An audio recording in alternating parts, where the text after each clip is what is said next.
जुने आमचे की काय का ना मारू तो काय काका नाट्याची दिले माहिती ना काही तर सगळ्या गोष्टी लागतं काय दोन दिले माहिती दोन दिले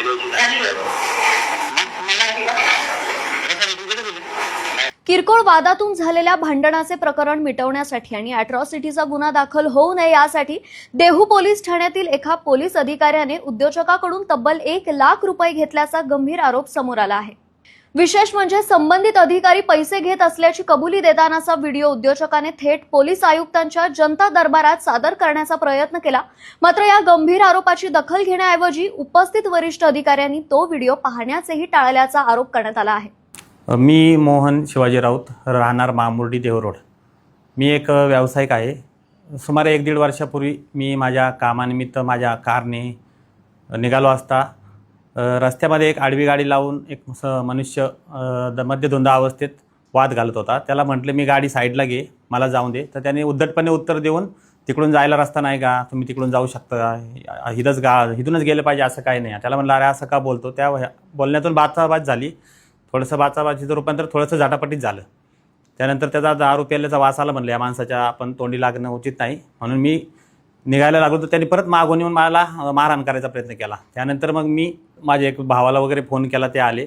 त्यानंतर आम्ही फिर्याद द्यायला गेलो असतो देवरोड पोलीस स्टेशन येथे। ठाणे अंमलदार PSI लखनकुमार वावळे होते। त्यांना म्हणलं असं झालं, मला एक फिर्याद द्यायची। तर त्यांनी थांबायला सांगितलं। मला बराच वेळ थांबायला सांगितलं, अर्धा तास 1 तास। माझ्या मागून हा ज्याच्यासोबत माझा वादविवाद झाला ही व्यक्ती आली आणि त्याचे लगेच त्यांनी फिर्याद घ्यायला चालू केली। मी जाब विचारला, माझी फिर्याद घ्यायला पाहिजे, मी आधी आलो आहे, मला मारहाण झालेली आहे, माझ्या हातावर वन होते, भांडणाचे वगैरे झालेले, झटापटीत लागलेले। तर ते म्हणले नाही तुमची पण घेऊ असं म्हणत त्यांनी थांबा, तुमचं काय मिटतंय का बघा। थोडासा वेळ घालवला। रात्रीचे 10 वाजले, 11 वाजले, 11:30 वाजले। त्याच्यानंतर डायरेक्ट आम्हाला बसून ठेवलं आणि म्हणले तुमच्यावर FIR झालेली आहे, तुमचं नशीब आहे की बाबा तुम्हाला तो ॲट्रॉसिटी पण कर म्हणतो। ॲट्रॉसिटी करत नाही आम्ही, तुमची झटापटी झाली, त्याच्यात त्याची बायको भांडणं सोडवायला आली, तर तुमच्याकडून तिचा विनयभंग झालेला आहे, कमीत कमी ते आम्हाला गुन्हे दाखलच करावं लागणार आहे। त्यानंतर मी विनंती केली की बाबा ठीक आहे माझी पण क्रॉस कंप्लीट घ्या, मला पण मारहाण झालेली आहे। तर ते म्हणले तसं काय घेता येणार नाही असं म्हणून आम्हाला एकदम टॉर्चर म्हणजे नाही का थर्ड डिग्रीची वागणूक देऊन त्या ठिकाणी पोलिसला बॅड्या टाकून लॉकअपला ठेवण्यात आलं माझ्या भावांना। त्यानंतर दुसऱ्या दिवशी माझे एक चुलत भाऊ वगैरे गेले त्यांच्याकडं, ते IO रिपोर्ट मग आमच्या हातात आहे, तुम्हाला जामीन मिळायचा असेल तर मग आम्हाला पैसे द्यावं लागेल। तरी ॲट्रॉसिटी नाही लावली आम्ही रात्री, नाहीतर आम्ही IO रिपोर्ट जर चुकीचा दिला तर तुम्हाला 10-15 दिवस एरोड जेलला जावं लागेल। असं करत माझे चुलत भाऊ होते, ते बोलले, कशी तरी रिक्वेस्ट केली, त्यांच्याकडून 2 लाख रुपयाची मागणी केली या PSI लखनकुमार वावळे व पोलीस वरिष्ठ निरीक्षक विजयकुमार वाघमारे, तत्कालीन PI होते ते, आता सध्या पिंपरी चिंचवडलाच कुठेतरी बदली आहे। आणि हे PSI वावळे जे आहेत ठाणे अंमलदार, ते अजूनही देवरोडलाच आहे। माझ्या अशा चुलत भावाला पैसे मागितले, पैसे घेऊन मग आम्हाला IO रिपोर्टमधून जामीन मिळाला। त्याच्यानंतर मी त्यांना जाब विचारायला गेलो तर त्यांनी उडवडची उत्तर दिली। ते म्हणले आता FIR झालेली आहे, आम्ही सांगतो त्या फिर्यादीला मिटवायला, आमच्यावर प्रेशर होता त्यामुळे आम्हाला ही खोटी FIR करावी लागली, असं तसं। मी यांच्या उडवडीच्या उत्तरेला वैतागून अक्षरशः मग वरिष्ठांकडे CP ऑफिसला तक्रार अर्ज दिला की असं माझ्यासोबत अन्याय घडला आहे म्हणून। तक्रार अर्ज दिल्यानंतर मी फॉलोअप घेतला, वरिष्ठ अधिकाऱ्यांनी कायम उडवडीची उत्तरं दिली, टाळाटाळ दिली, बघू करू। मग नंतर PI बदली झाले, दुसरे PI आले, त्यांच्याशी पण मी बोललो हे असं झालं आहे, ठीक आहे। तर त्यानंतर मग मला आज ही वेळ आली की तो माझा जो चुलत भावानी जो व्हिडिओ स्टिंग ऑपरेशन केलं होतं, थोडक्यात पैसे घेतल्याची कबुली केली आहे त्यात सरळ या PSI लखनकुमार वावळे यांनी, की साहेबांनी 1 लाख घेतले आणि मी आणि माझे सहकारी एक अण्णा बनसोडे म्हणून होते, आम्ही दोघांनी 50-50 हजार रुपये भेटले। हे सरळ या व्हिडिओमध्ये शूट झालेले आहे। त्यामुळे आता माझी एकच विनंती की हा माझा जो अन्याय झालेला आहे ह्याला मला न्याय मिळावा। धन्यवाद। सदर या संदर्भामध्ये मला मोहन सर राऊत भेटले आणि त्यांनी जी काही घटना आहे ती घटना संपूर्ण मला माहिती सांगितली। त्याच दरम्यान मी 13/4/2026 रोजी कमिशनर आपले जे पिंपरी चिंचवडचे आहे विनयकुमार चौबे सर यांना भेटण्याकरिता गेलो होतो। त्यांचा जनता दरबार होता। ही जी काही संपूर्ण व्हिडिओ घेऊन गेलो होतो, पण काही कामानिमित्त विनयकुमार चौबे सर भेटू नाही शकले।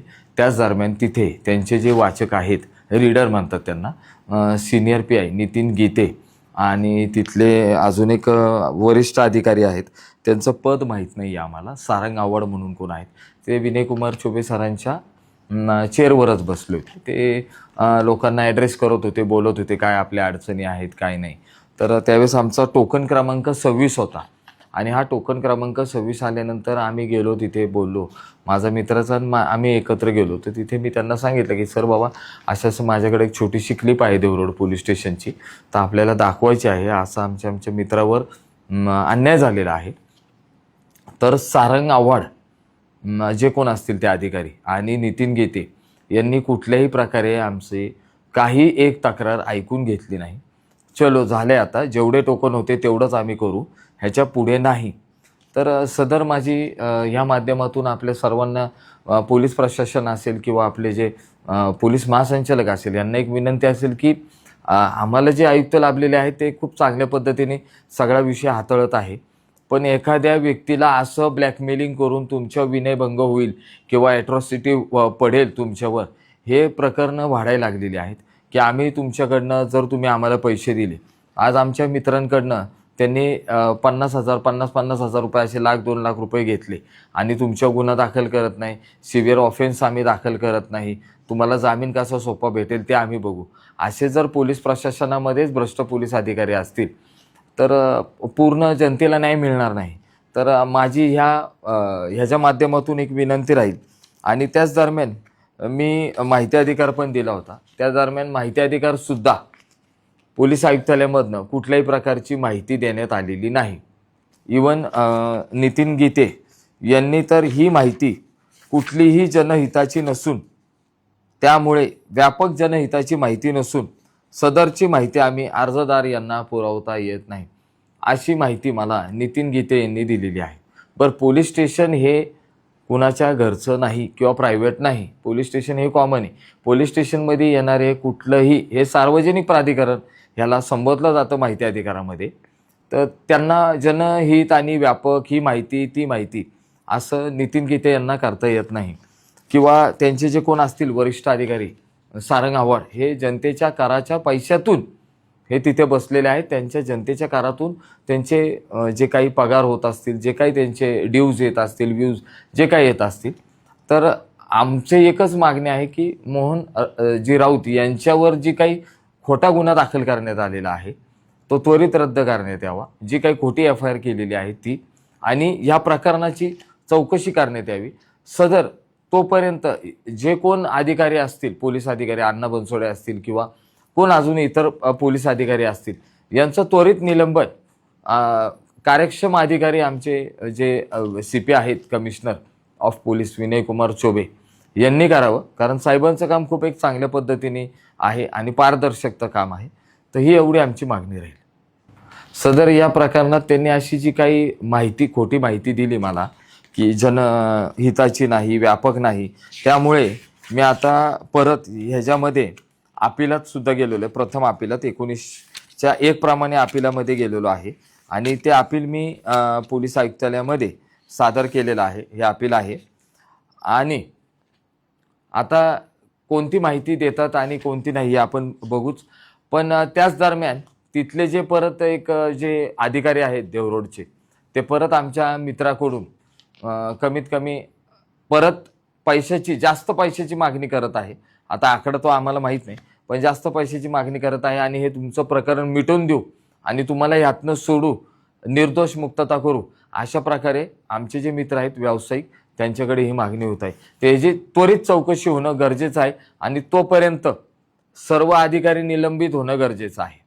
त्यामुळे पोलीस दलातील पारदर्शकता आणि उत्तरदायित्वावर पुन्हा प्रश्नचिन्ह निर्माण झाले आहे. दरम्यान या संपूर्ण प्रकरणाबाबत पोलीस आयुक्त विनय कुमार चौबे यांची भूमिका जाणून घेण्याचा प्रयत्न करण्यात आला, मात्र त्यांच्याशी संपर्क होऊ शकला नाही. आता या गंभीर आरोपांची पोलीस आयुक्त कार्यालयाकडून कितपत गांभीर्याने दखल घेतली जाते आणि संबंधित अधिकाऱ्यांवर कोणती कारवाई होते याकडे सर्वांचे लक्ष लागले आहे.